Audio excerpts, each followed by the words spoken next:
মদিনাতে যদি কোনোদিন যান, বাবে জিব্রাইল সেই দরওয়াজাটা এখনো আছে, যেই দরজা দিয়ে নবীর কাছে জিব্রাইল আমিন আসছে 22,000 বার। দাহিয়াতুল কালবির সুরত নিয়ে নবীজির কাছে আসতেন। হযরত জিব্রাইল আমিন এসে সালাম দিয়ে বসে গেলেন, মানবের বেশে জিব্রাইল বসে গেলেন।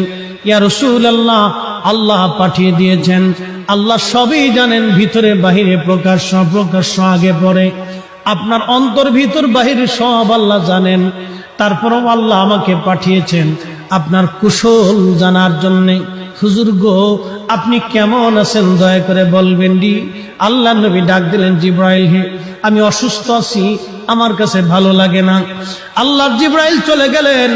পরের দিন আবার এসে সালাম দিলেন, জিজ্ঞেস করলেন, ইয়া রাসূলুল্লাহ আপনি কেমন আছেন?